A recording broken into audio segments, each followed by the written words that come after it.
right. Welcome to my Marvel Cinematic Universe movie tier ranking list. Now, this is the first phase of the Marvel Cinematic Universe.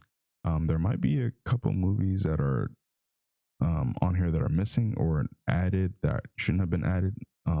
There's a couple that I could see that kind of are out of place, and there might be one that's missing. I'm not sure, but there are a couple scenes in those movies that kind of tie into the overall Marvel Cinematic first phase in terms of Shang-Chi and Eternals. But that's neither here or there. Nevertheless, I'm going to continue to grade and rank these movies based on my personal opinion.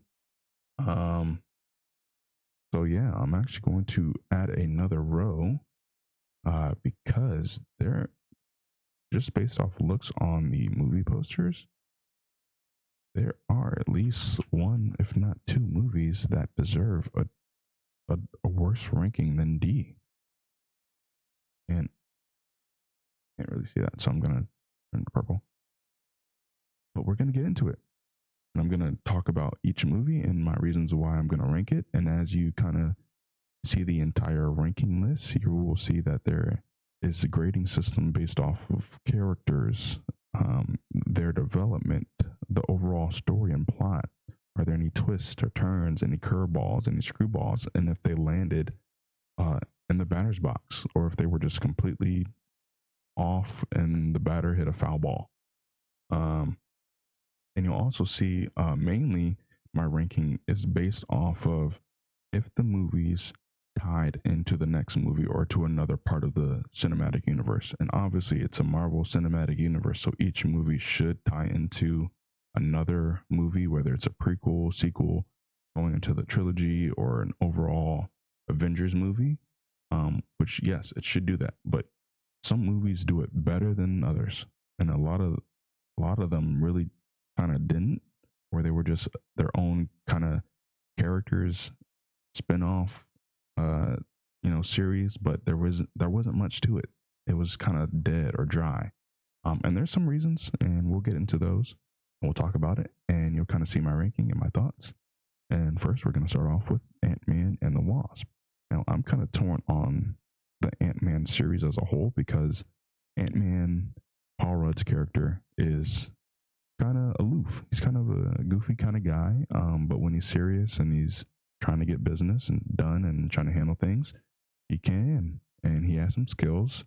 But unfortunately, we don't really see those skills a lot. Like we see it a lot in Ant-Man, the first one, where he's a criminal, and he's jumping up and going into people's houses and being sneaky and conniving and just going behind people's backs, which is cool. It's awesome. But then when he becomes a superhero, he's kind of just silly, which is it can be done, which they did it. However, it kind of takes away from the overall superhero effect and the depth of a superhero that most people love and enjoy.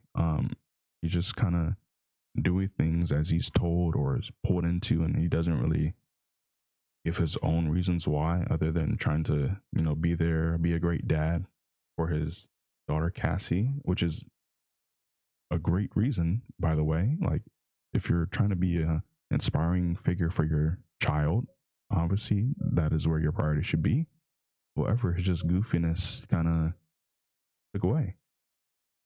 So I am going to put Ant-Man and the Wasp in B.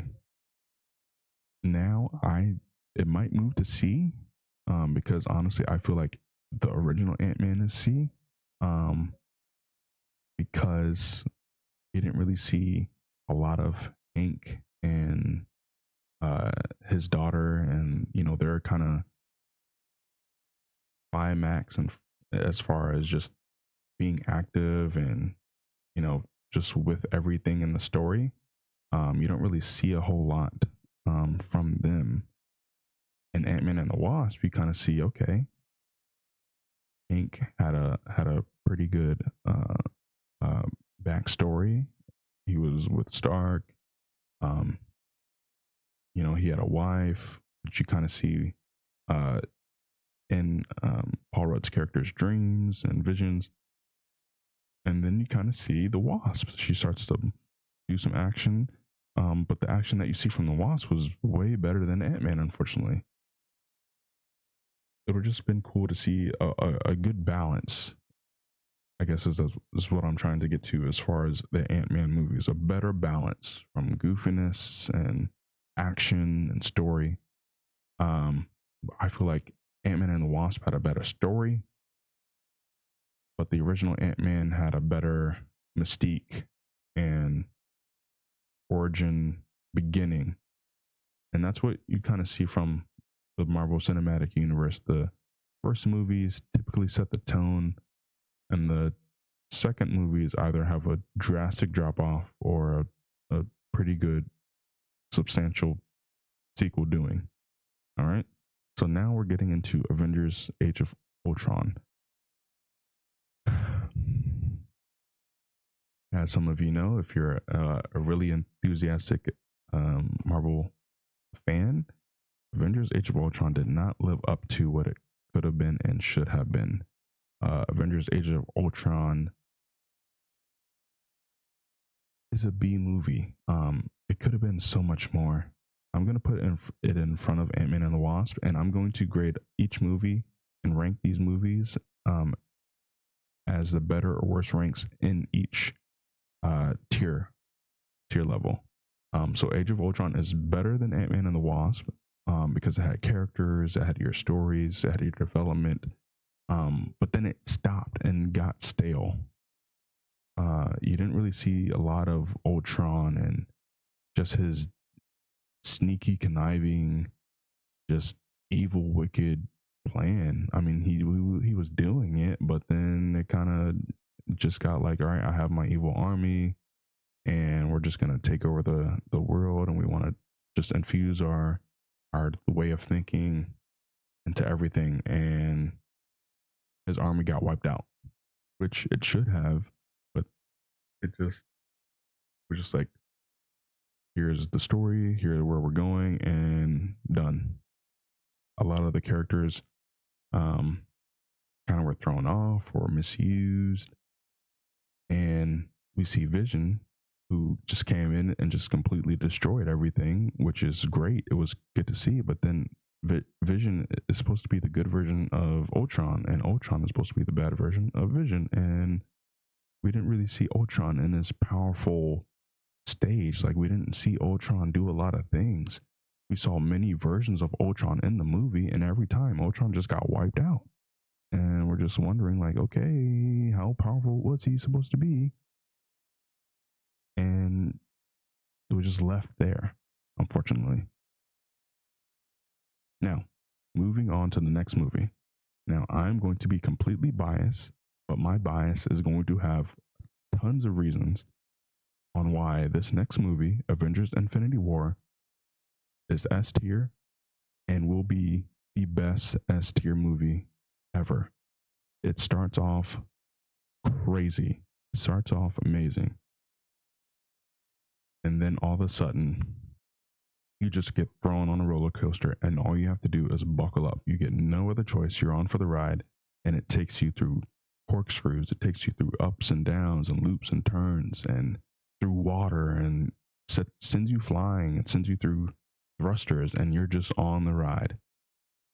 And that's what an amazing movie should do. It should just take you by the hands and just throw you, and you have no other choice but just buckle up.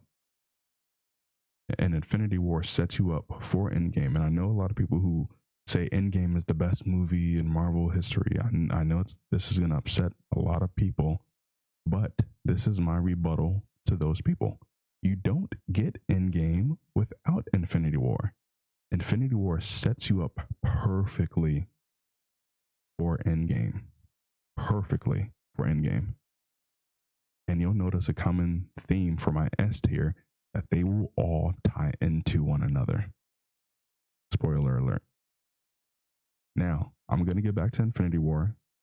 We're going to get back into Endgame. We're going to kind of get back into that S tier, but let's keep going. Let's go to Black Panther, the first movie with Killmonger and Michael B. Jordan and Chadwick Boseman. Rest in peace. Now this movie is really, really good. Could have been S tier, but they really misused some of the characters, man. Really misused some of the characters. Now Killmonger, I think, did get misused a little bit because I think he could have been more powerful in just a sense of just being extra greedy, and that greed turning him into this just evil monster. But I think they did him good as far as the character goes and as far as the story goes. However, his crew at the beginning of the movie, we see Killmonger has a girlfriend, and he also has, I guess, I forget the uh, character's name, but he's kind of it's the crew chief, and he has this arm that is crazy and shoot beams and laser beams out the arm. Um, we don't really see too much of that guy, that character, that that evil plan. It would have been cool to see Killmonger and him, go to Wakanda. Like Killmonger sneaks him into Wakanda. They see all the resources. They say, okay, we're gonna steal them and try to take them and just resource them out or sell them. It would have been cool to see a divide between the two. Like one says, no, I'm going to sell it for, money. And the other says, no, I'm going to sell it to help other countries, get better or something like that. And then they have a battle or duke out. But we don't get that. Killmonger just kills him and goes to Wakanda and fights Wakanda by himself. And okay, but I mean, it would have been nice to see that villain arc a little bit better. Or even if Killmonger were just gonna destroy everything, it would have been like kind of like how he did, but it would have been better to see it on a better magnitude. You don't get that sense of Killmonger is just the end all be all. You kind of just see, okay, Killmonger is destroying stuff, but you feel like, okay, T'Challa will be back at some point, and there you go. T'Challa comes back and defeats Killmonger, and that's it. Cool, but could have been set up just a little bit more. And this is probably the only movie that doesn't really tie into the next movie or next part or series. It kind of does if you watch like the end credits and the final movie credits, but in terms of just what the movie does for the overall cinematic universe, this is probably the only movie that kind of doesn't do that. But the way that they captured it, I will give them the pass that it didn't need to. All right. Captain America, the First Avenger. Good movie. Good set off to the Captain America series. And as far as the big three, Captain America, Iron Man, Thor, I think Captain America is the only movie series that the first movie is the worst one. And the first movie is actually a B. It really is a B. And actually, some people might hate this, but Captain America Winter Soldier, I personally think that it's an A movie. And we'll get into those reasons. But first, let's go back to Captain America, the First Avenger. Great story, great plot, great characters. But it was just the first movie. And a lot of the first movies, because they didn't really have a vision of where it was going towards the end or just in general, there wasn't really a whole lot to it. It was just a great beginning. And so we see, Captain America go from army man, couldn't really do much because he was skinny, undersized, frail. But he had the heart and the the courage of a lion and a strong justice and honorable man. And that was really it. You kind of see the one part that kind of separates Captain America, the First Avenger, from the Winter Soldier was in between those movies. You knew that Bucky was somewhere,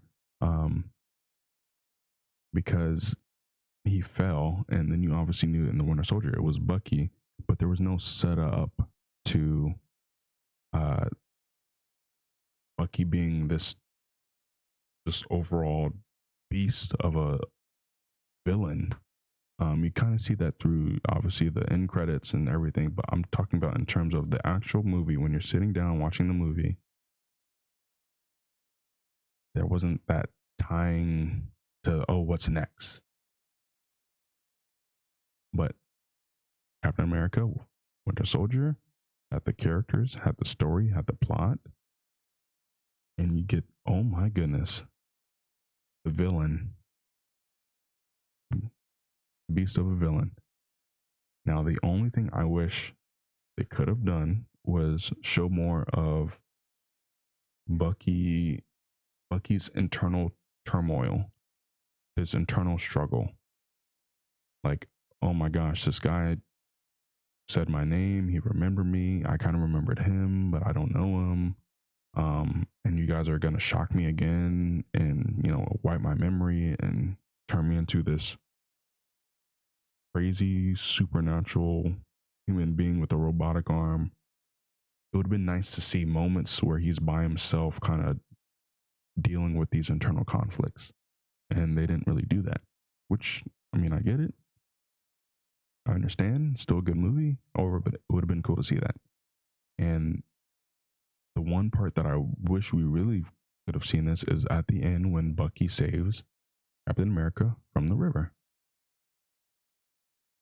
That would have been dope. At least just to see Bucky standing off to the side after he pulled him up out of the water, just to see Bucky standing in the distance, like watching, okay, people are coming to get him. Or just Bucky just going to someone's house and just dropping him off, and people like tense to see the Winter Soldier standing in front of them, and he backs up and then leaves. Obviously, he would have gotten arrested or something, but it would have been cool to see Bucky do something that kind of do something else past just pulling him out the water. But good movie. Hey. Now, the next movie, Captain Marvel. Yikes. I see the vision. I think it came out at a good time. However, the character, it's just like, what do you do? And I feel like they could have just centered more on just Captain Marvel learning more about herself, or just having a better ability to understand that she's that powerful, but to understand that she has to learn how to become that powerful. Because a lot of these characters in movies, we kind of look and find qualities of them in ourselves. With Captain Marvel, there was really nothing. There was no really big issues. It was just the fact that she was in the military, and then somehow she got captured. But she had no memory of being captured because there was a secret weapon, and that secret weapon turned out to be her. And she's just this powerful, the most powerful being in the whole galaxy or universe. And she knows it, but she doesn't really know it. And so she has all these problems, but she just does whatever she wants when she wants to do it. If there's a door that's in her way, all she does is raise her hand and blow the door open and walk through it. And like, she just does anything that she wants to do. And she has just kind of no emotion or no care in a way. And she just wants to find answers and wants to find reasons and wants to do all these things, but there's no tug to her character, no tug to the story, no tug to the overall being. The best part of the movie is just Nick Fury and just that dynamic between both of them. That was really the best part of the movie, which is sad because they had a great cast. It just lacked the MCU. But so, with that being said, moving forward, Captain America Civil War. I don't care what anyone says. A lot of people are going to be like, oh, it's a B or an A. No, it's not. It's an S. It's an S tier movie because this is the full level of an Avengers movie. And truthfully speaking, all Avengers movies aspire to be the S tier because all movies should lead to them. And guess what? Like I said earlier, all the Captain America movies lead to Civil War. And Civil War was an Avengers movie. Like all the Captain America's movies are a step above each other. So we have Captain America, the first Avenger, B, Captain America, first Winter Soldier, or the Winter Soldier, A, Captain America Civil War was better than both of them by a mile. So, I mean, we can argue and say it'll be at the top of A, but in terms of me personally, it's an S tier movie. We had so many characters, different stories, different angles, perspectives. The plots were changing. And guess what? Civil War led up to Infinity War. Civil War was perfect. Like, and the other thing is for these S tier movies, I'm also ranking S tier based off of if I could have had 2 more hours of this movie, I would have sat down and watched it. S tier should be S tier because it's that good. And Civil War was that good. Now, moving on to Doctor Strange. Overall, decent movie, but could have been better. Could have been more. Now, I might change this and take it to B, but as of right now, it's kind of C. It's almost along the same lines of Captain Marvel. Now, personally, I think the Doctor Strange movies are better than Captain Marvel and possibly Ant-Man, but it's just along the same lines of we have this strong character, but there's not really much to it, or they misuse some of the characters or don't really do them justice. And with Doctor Strange, we see one of the top surgeons in the world, um, but is arrogant, confident, prideful, has some struggles, and loses his ability to operate, almost loses his life, but then goes on a journey to find himself. And the chosen one sees that he's going to be the best, sorcerer. And there's a lot of people that don't like that and want to push back at that. And we see Mordo, which we could have seen a better version of him, but he was misused, not really used to his full potential, and that was it. And Dormammu, which was the villain of the entire, I guess, story as well. We don't really see a lot of things that were like climactic. Like we just see a lot of dialogue and issues, but we don't really see a whole bunch of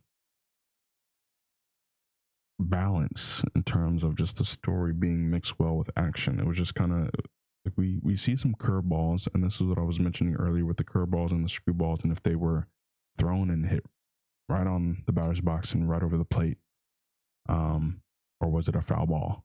This one kind of it was going right over the batter's box, but then the hitter hit it and it went foul, and it just unfortunately didn't really live up. But it was okay. It was a good movie, just not better than the B movies, A movies, or even S at all. Now, Endgame, like I mentioned before, not better than Infinity War. Now I say that because we knew what was going to happen in Endgame. Excuse me, Infinity War. We didn't know what was happening. The first 2 minutes of Infinity War, we didn't know Hulk was going to get rocked. And a lot of people that are, Marvel fans, diehard Marvel fans, comic fans will say like Thanos is stronger than Hulk and all that good stuff. And yeah, well, it's the movie. They gotta, take some creative liberties. Thanos didn't even have a stone when he beat Hulk to a pulp. That put you in a seat where you were like, oh, here comes a 20-foot drop on this roller coaster and we are going. That took you for a ride. In game, they killed Thanos and they brought back the younger version of Thanos, theoretically speaking. Um, and the younger Thanos was crushing. I mean, crushing. And we all know the big three verse one with uh, Thor, Iron Man, and Captain America. That was one of the best scenes in the whole movie, if not the MCU as a whole. That is cinema. Now we get those peaks throughout the movies. However, Endgame, it just kind of, as far as the story with versus Infinity War. Infinity War was up and down, up and down, up and down, and just took you down. Infinity War, you were kind of down, up, kind of plateauing, up, down, and then you just kind of went up, but then plateaued again because Iron Man died. I mean, we kind of knew what was going to take place and happen, but that was really the end of it. That was the end of the phase, the first part of the MCU. So there wasn't really anything after that. There wasn't really anything that could lead you to the next part of the MCU. And for me personally, I mean, I understand that's the end, but it would have been cool to see something that was destined to happen after that. Like they just finished, you know, uh, their funeral with Tony, and then all of a sudden another enemy pops up, and just like, bruh, like we just got done like recuperating, putting this Earth back together, you know, saying goodbye to our good friend, our leader, and all of a sudden this man comes out of nowhere and wants to take over. Who are you? It would have been cool to see like another part of what we could look forward to in the MCU. That's it. That's my only critique for Endgame. Great movie, but for me, Infinity War better. Now, Guardians of the Galaxy Volume 2. I'm torn between A and B. I think it's a great movie. Again, actually, I'm probably going to put it in B. Now that I'm thinking about it, I think the cast full of diverse characters was great, cool, spunky. But again, their misuse of character sometimes it just drags and it sucks because they had a new villain who presented to be cool and nice, but ultimately you knew something was off about him, or you if you did know that he was the enemy, you just didn't really know how it was going to pan out. Or if you didn't know that Star Lord's dad was the enemy, you kind of felt like something else was the bigger problem, but you didn't know what. But it just didn't seem like something was that dire or that kind of like needed to be addressed until like you started to realize, oh, this guy is actually kind of crazy, kind of cuckoo for Cocoa Buffs. Um, but like it just didn't really have that much to it in a way that Guardians of the Galaxy 1 did. Um, and that's why I'm putting Guardians of the Galaxy 1 in A. I'm actually going to put it right in front of Black Panther. Because we hear Star-Lord's powers, that he can actually touch a stone and not die, which is crazy.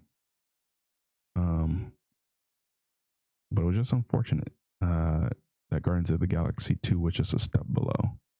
Now, personally, I wish Guardians of the Galaxy 3 was on here, because I'll probably put that either right in front of Guardians of the Galaxy, the first volume, because that story is awesome, beautiful. But unfortunately, it's not on here. So, moving to the next movie, Iron Man 2. Iron Man 2, unfortunately, kind of a C. Kind of a C. It's just sad that they misuse so many characters this is the common theme with some of the B and C movies, that they just misuse characters, or they have a story and it's panning out, it's pretty good, its preparation is nice, but the characters just get misused. They have a nice either introduction or a terrible introduction, and that literally makes or breaks the whole movie for them. They'll make their money in the box office, but in terms of just being able to sit through and finding that gravitational pull to the character or to the movie, after that it's just done. And with Iron Man 2, we all feel that. Iron Man 2, we get introduced to this crazy villain who has electrifying whips and goes onto the F1 track and starts whipping all these Formula One cars in half, explosions everywhere. But then Iron Man handles him in 2 seconds. Actually, now that I'm thinking about it, it was probably a literal 20 seconds that Iron Man fought him, and that was it. And that was terrible. And obviously, we got to see more of him, but that whole entire time was bad. He got arrested after the Formula One track, and then he got bought out and bailed by Stark's number one, I guess, acquaintance or enemy. They weren't even really enemies. It was just they just had money and were trying to develop more Iron Man suits, and have power.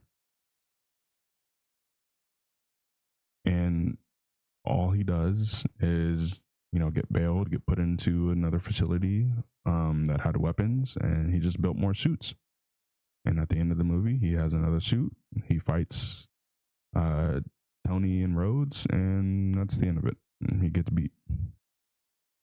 Didn't really do much. And that was pretty much the entire story. It would have been cool to see a rift that was greater between Tony and Rhodes. No, it was good to see them kind of have their debates and their fight. But it would have been cool to see them, not have any kind of common ground until the very end, where they had to come together.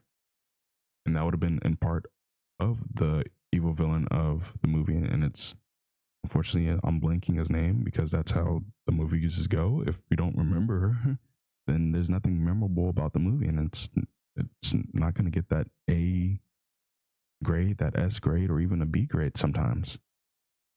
But yeah, it would have been cool to see, more seeds being planted between Tony and Rhodes, or just, just the rift between them, and then having to come together in order to beat the villain for this movie.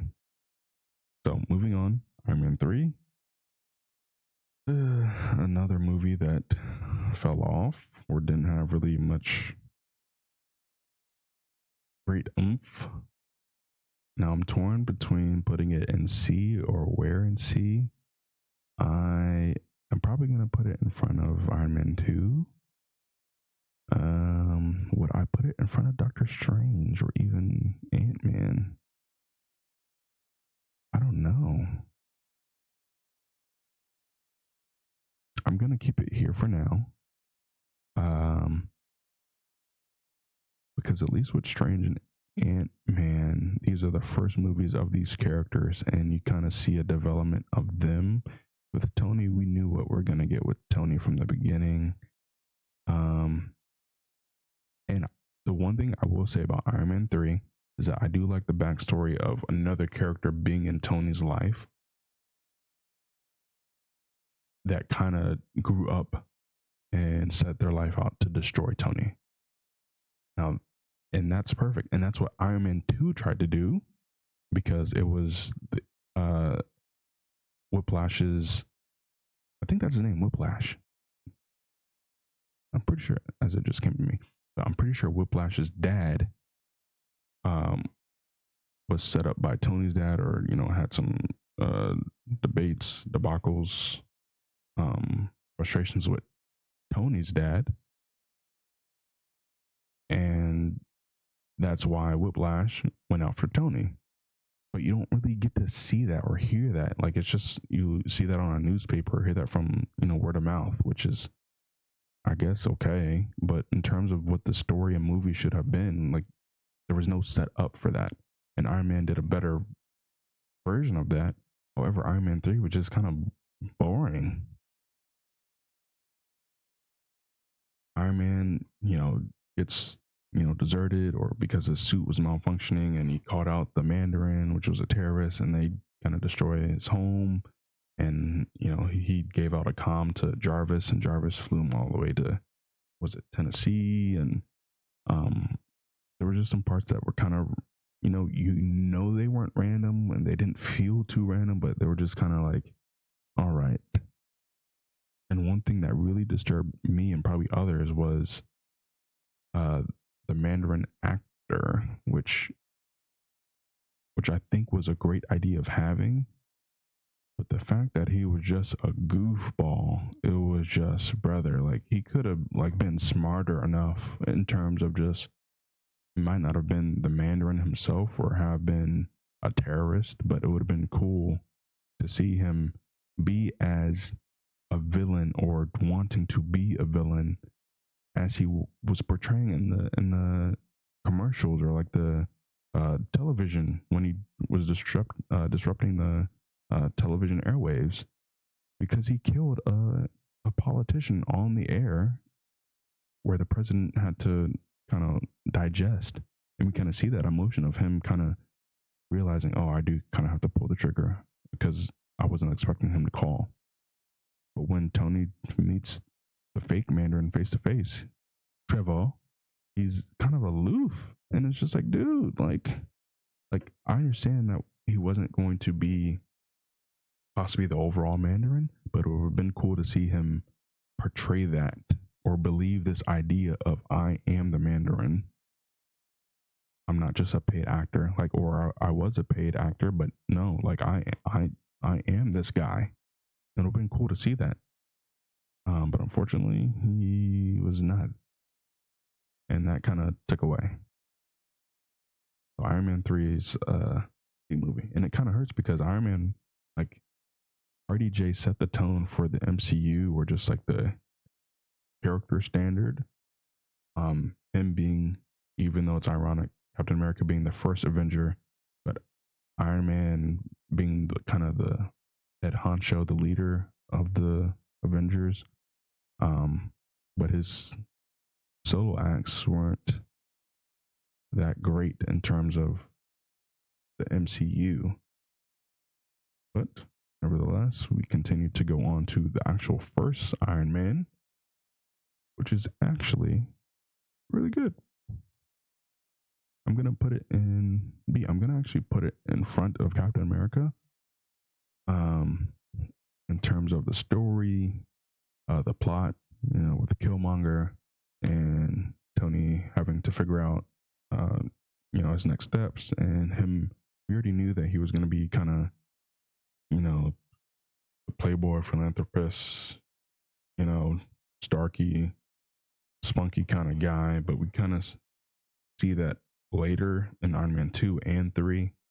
Um, but from a hero standpoint, origin story, it's pretty good.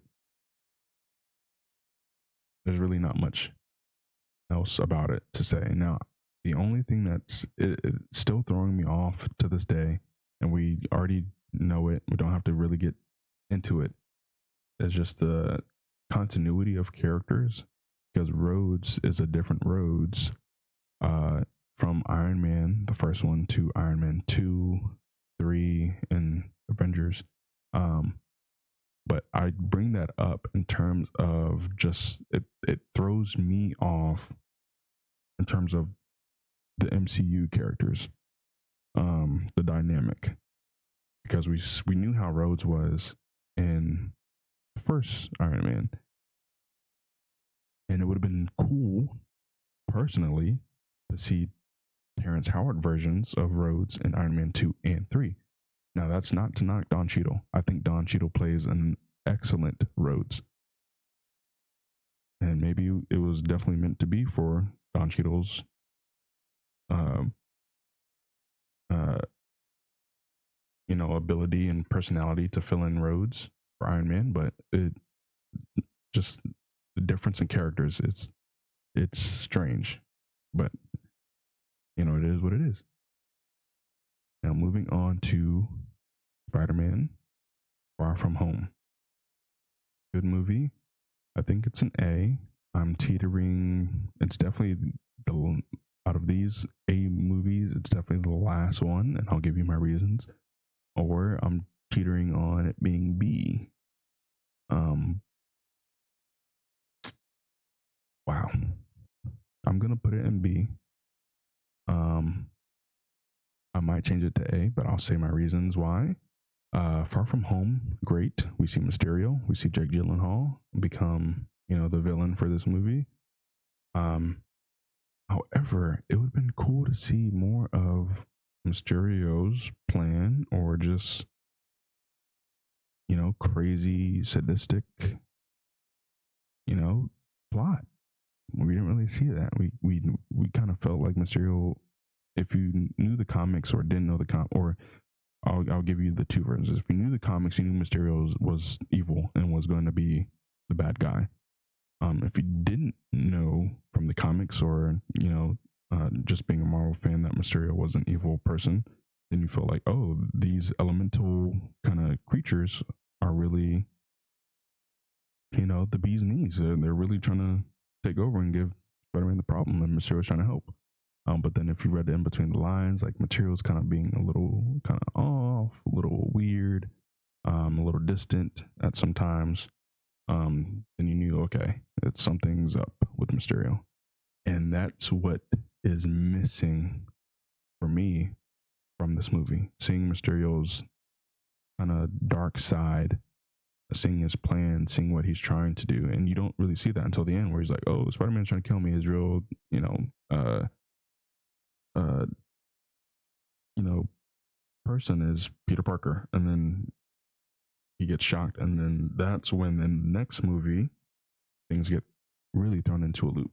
That's why I feel like Spider-Man No Way Home is by far better than Far From Home. And it obviously is, but in terms of the story and where it ranks, Far From Home, it kind of lacked that setup of what was going, because we could have gotten that setup, I mean, a little bit earlier or just something. Um, to why Mysterio wanted to do that. We didn't get that. But I think having Spider-Man go to a different country, different places was good, and having to be a Spider-Man in a different part of the world, pretty sick, pretty sick.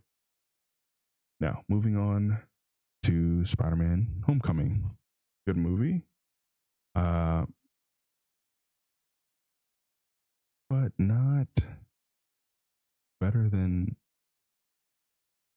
Far From Home, and not better than the other movies in front of it. We get to see Iron Man, find Spider-Man and get to introduce him to the MCU. However, Vulture and his crew kind of lacking, unfortunately. Like, just didn't really do enough as far as being the villains and conniving and being crazy and wanting to utterly destroy. I mean, we can tell based off of their facial expressions and emotions, like, Peter, you mess with me, or Spider-Man, you mess with me, I'm coming for you. But in terms of like the action and just what they were trying to do, it didn't line up. It didn't fully balance, at least for me. Others might disagree. Perfectly fine. You can hate me, you can hate this list, find the reasons. Let me know in the comment section down below. However, in terms of just the ranking of what I'm doing for this tier and this rank, Spider-Man Homecoming didn't really live up to any of the other B movies we said are before it. I think it does better than Ant-Man and the Wasp, but I think it's a good origin movie. Um, but it doesn't go past B, unfortunately. And that's just the case. That's just how it goes. Now, Avengers, the first Avengers. I don't even know if they named this anyone. I think it's just Marvel Avengers. Because I know some people say Marvel Avengers like team formation or Avengers the first, whatever. But nevertheless, I digress. Avengers is an A movie. Sets the tone for the MCU and sets the tone for the band coming together. It had everything that you were looking for, expecting. The only thing that it lacked, which is fine, however, because it ends with this character, since this phase ends with Thanos, it would have been cool to see more of Thanos. Because even in Infinity War, Hulk was like, "You remember, Loki and the army? That was Thanos." Um, so it would have been cool to see a little bit more of Thanos in Avengers. But if you watch the movie credits and end credits, then you kind of see Thanos. But that was really it. I mean, I understand it was a Loki coming out party to wreak havoc and put his own evil mischief on the MCU, and this also was used, creatively and amazingly in Endgame. But it would have been kind of cool to see, Thanos kind of watch from afar, kind of have his own spin on things a little bit more instead of just letting Loki take the reins. Because I mean, we knew Loki was gonna lose, but it would have been cool to see kind of some more um, evil characters from Thanos' world, like his children. But good movie. Avengers had great characters, great plots, great internal conflicts between characters, great fights. Hulk and Thor. It would have been cool to see an Iron Man versus Captain America, because Captain was like, "Yeah, put on the suit and let's go a few rounds." And guess what? Captain America and Iron Man win a few rounds, but it was in Civil War. It would have been cool to see them fight the first time in the Avengers first movie. And then in Civil War, it would have been pretty cool to be like, "Yo, you want another round? We had our fight, years ago. I'm gonna give you another one." It would have been cool to kind of be like, "Whoa, here we go." But nevertheless, still great movie, great characters, great plot. Um, yeah, great villain, but doesn't go to S. Now, fortunately, Hulk. We're just gonna leave it there. It was a bad movie. Bad movie. Could have been so much more. And I understand it was Edward Norton and not Mark Ruffalo. So difference of characters. But the movie, it just seems like every time they tried a Hulk movie, it was just bad. This one was bad. Bad. Bad, bad, bad. And let's move on to Thor, The Dark World. Another bad movie. I don't even know. Like, I'm going to leave it there. I'm going to leave it after Hulk. And this is just unfortunate because Thor is one of my favorite characters.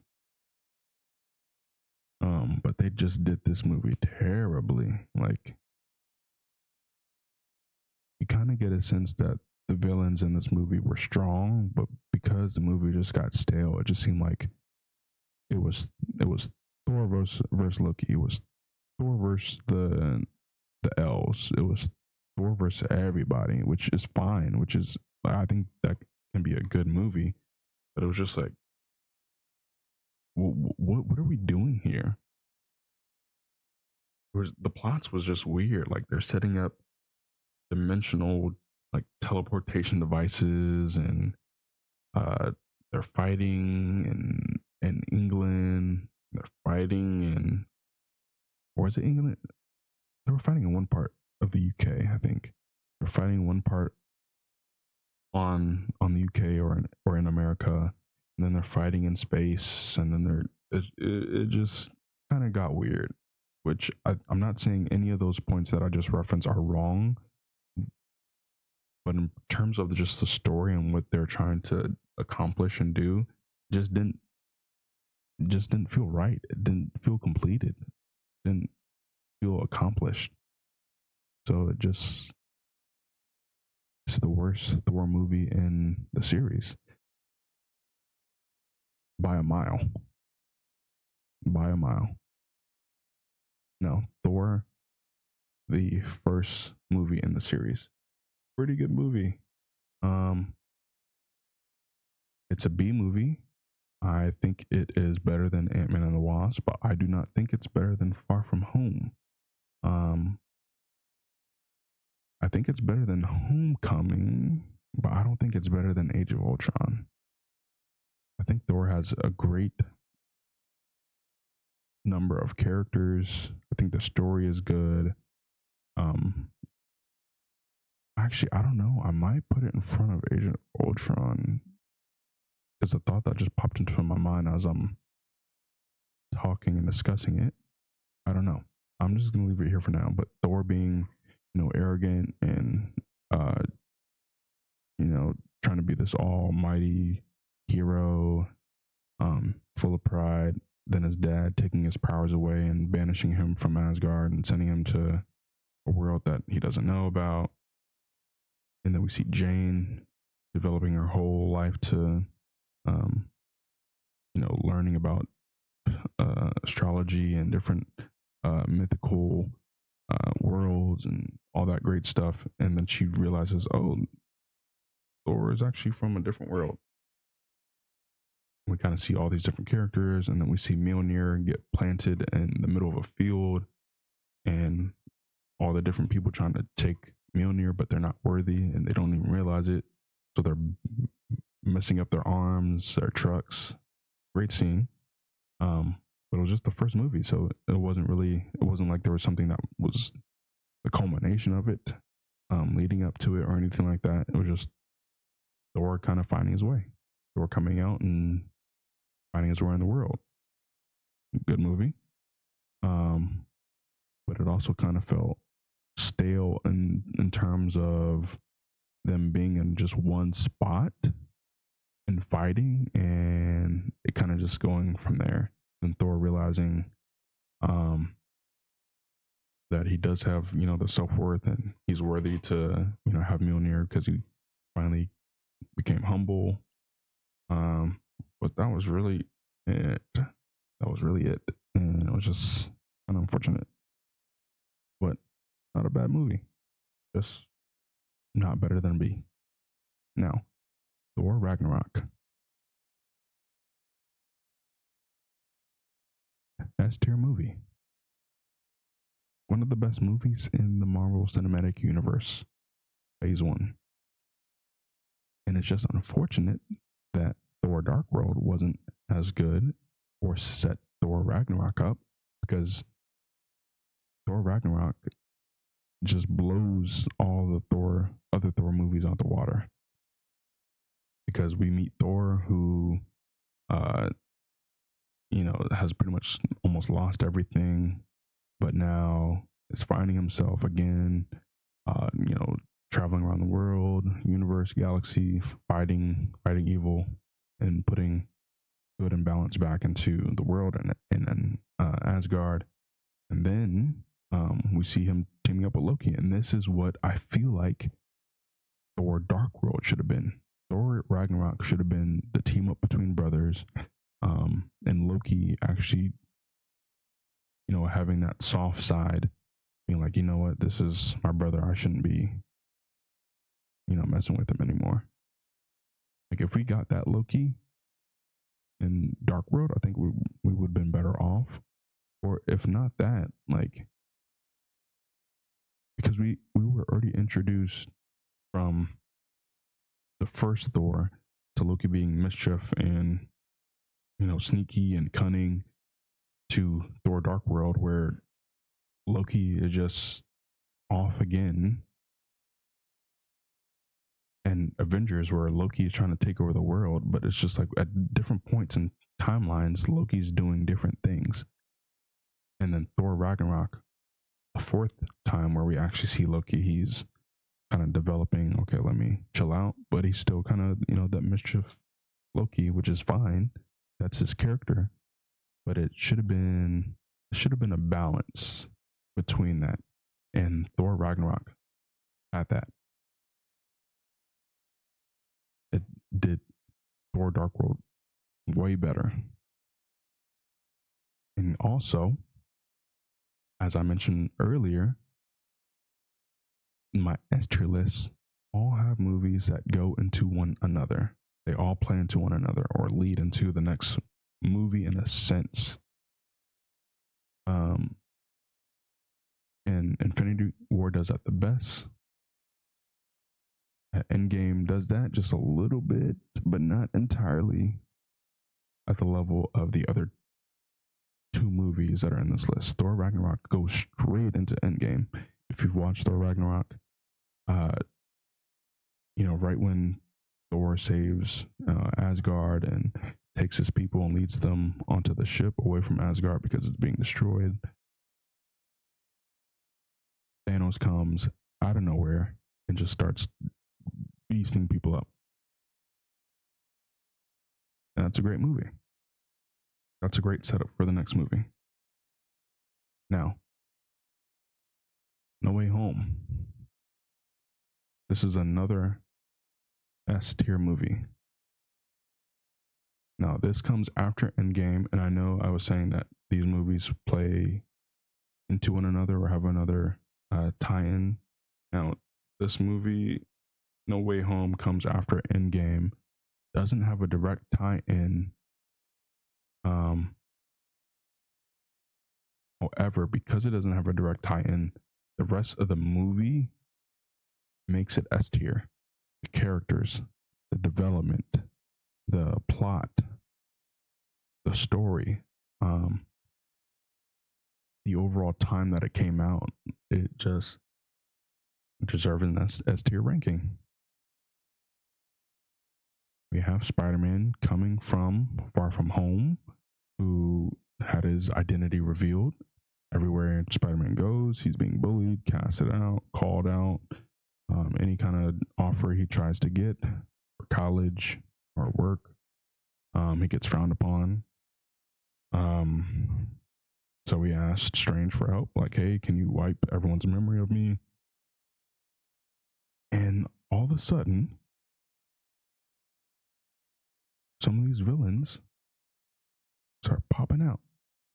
You see Doc Ock, you see Green Goblin, you've seen Electro, you've seen Sandman, you've seen Lizard, you see so many different characters, and then guess what? You see different versions of Spider-Man. You see Tobey Maguire's version, you see Andrew Garfield's version, and then you already had Tom Holland's version.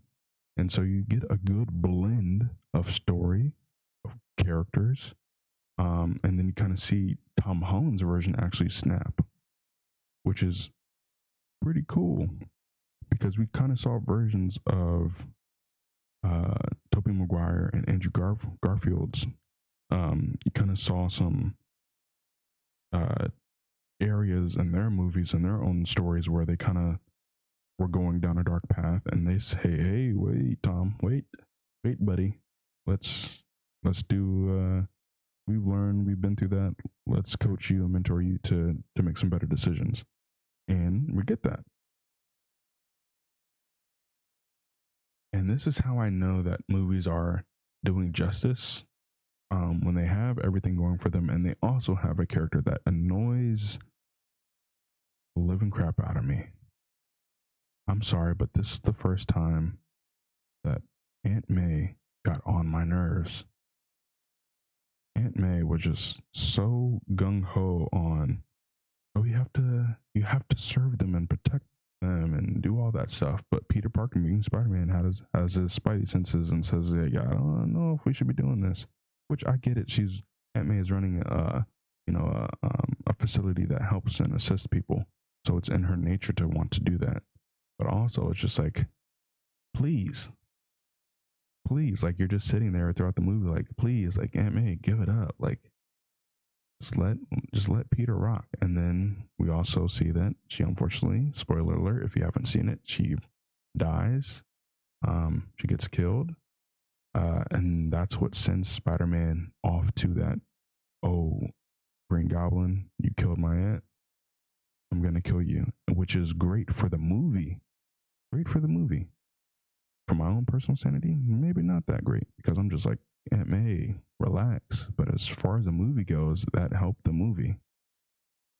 Helped the movie. Now, going on to the Marvel Black Widow. D. D. Not a good movie. Now, I think this movie could have and would have done better if it came out years before it did. Because mind you, I'm also grading this tier list on the timing of which it came out, because that also plays in a big factor. Because it's a Marvel Cinematic Universe, so all these movies should come out and boost the next movie or tie into the next movie. Black Widow did none of that. You can make an argument that Black Widow helped Thunderbolts or wanted to tie, parts of Yelena, Yelena's story, or even just before Endgame. But Endgame came out before Black Widow, and Black Widow didn't help the story at all. Really, it didn't do anything. It was kind of its own standalone movie about Black Widow's life. It would have been cool to see more of, the trauma that the Red Room had on, these girls, and Black Widow trying to destroy it, and Yelena kind of wanting the same thing, but kind of going different routes about it, and these other Red Room, agents kind of being, manipulated and twisted into doing that. I think it had a good intention. However, the way that it, panned out, it just didn't do much. It didn't do much for the MCU. And therefore, it's a D movie. Now, going on to the next movie, which is Eternals. I personally enjoyed this movie. I think it was good. I think it could have been better, a lot better. But in terms of like what I felt during the theaters, I thought it was new. It was changing. However, I still feel like they didn't use the characters right. They didn't do much with the characters. Like they were just, I understand the overall plot that he was trying to kill off his own people. Had rifts with them, but there were so many other characters in that story that weren't used, weren't brought up, or even after things started to take place and change. We never saw them again, or never saw their full capabilities, and it was just sad. And that was the end of it. So it's also a D. I'm contemplating on putting it in F, but I think it had more variety than Thor: Dark World and Hulk. And variety meaning, in terms of the story and characters and each person's point of view. Thor: Dark World, you don't really get to see that. Eternals, you kind of see everyone's lifestyle even after the band breaks up and kind of comes together because they have to fight. I keep forgetting the characters. Again, that's what happens in these kind of bad movies. The plots aren't that really good, characters aren't that memorable, and it just gets stale super, super fast, and everything just kind of gets old. But that's just a bad thing. Even though I enjoyed the movie, but I enjoyed it because it was kind of new and there was something about it that was like, oh, this could be great, but it just wasn't. But yeah, really wasn't much about it that was good. Other than that, it was a new Marvel movie that was different from the rest. And I think when Marvel creates new movies that are different from the rest, they have to keep playing into that and keep spicing things up within those new elements. But they didn't really do that. It was a story led movie, which is okay for it being a story. It's a new movie. However, there wasn't a lot of action that kind of backed up to what the story was. If you have all these superheroes that are on the earth protecting the earth and knowing all about these other superheroes, but you're not getting involved, you kind of have to show us what you've been doing or what your plan is, after that, because they kind of went their own paths and they did nothing. They just lived, mundane, ordinary lives, which is cool, but like, y'all are also super. I should do something super. And last but not least, we have Marvel Shang-Chi. Now, this is a good movie. I think it's a pretty good movie. A little bit of misuse of characters. The dynamic between characters was good, but also kind of lacked. I think they could have had a better story between Shang-Chi, his sister, and his dad. Because if you haven't watched the movie, sorry, spoiler alert. Shang-Chi's mom gets murdered. He watches it. His sister, I believe, also kind of saw glimpses, or if not, if she didn't watch it, she was um, very young and kind of knew what had happened. The dad wasn't there, but then um, Shang-Chi tells his dad, like, hey, I know who did kill him or kill my mom and killed her. So I'll show you. But then Shang-Chi gets put on a mission as a teenager to go and kill the original guy, but then backs out and leaves his sister behind and leaves his dad. And then the dad, um, because he was a villain at first, had changed, but got brought back into the villain lifestyle, puts on the rings and just becomes a total kind of evil, sadistic guy. And we don't really see much of that dynamic. We just see that he believes that my wife is still alive, but she's behind the door. But you kind of don't see how the rings really took over his mind. You don't really see how the rings took over and twisted everything that was going on, or the full kind of story kind of pan out to what it could have been. Um, but yeah, that was really the main kind of critique of that movie for me, and also kind of Aquafina. I'm not gonna lie, Aquafina kind of got annoying a little bit. I'm glad she, helped out and, got a bow, but, you know, just the whole idea of Aquafina and Shang-Chi, their characters, being valet drivers and parking cars, and then Shang-Chi always was destined to be great, but then, like, there wasn't much to her character. Like, there wasn't really, it was just the comic relief, but also kind of like annoying person on the side, which she wasn't annoying throughout the entire movie, which was great. But it was just certain tendencies were just like, is she really needed? Is she really needed? That's the whole kind of thing. So I am going to put this in a B. Um, yeah, I think that's a good position for Shang-Chi. I might. No, I think that's good. So I'm going to go through each list again, rank off the movies, and share my list with you. Starting at S, Avengers Infinity War is the top and best movie. Avengers Endgame, second. Behind that, Thor Ragnarok, No Way Home, Avengers or America Civil War. Excuse me.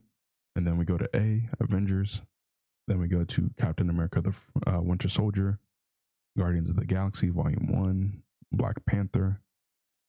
Then we go to uh, Spider Man: Far From Home, Guardians of the Galaxy 2, First Iron Man, Captain America: The First Avenger, Avengers: Age of Ultron, Thor, Shang-Chi, Spider Man: Homecoming, Ant-Man and the Wasp. Then we go to C, and we have Ant-Man, Doctor Strange, Iron Man 3, Iron Man 2, Captain Marvel, and then we get D with Black Widow and Eternals, and then we get F with Hulk and Thor: The Dark World. So if you agree or disagree, you can go ahead and comment in this comment section down below. What are your thoughts? What are your opinions? What are some movies that you would probably change and switch to A, B, or C, or even add to D and F? But yeah, what are your thoughts? Let me know down below. If you enjoyed this video and this commentary, give a thumbs up and let me know your thoughts, and I will catch you in the next one. Have a good one.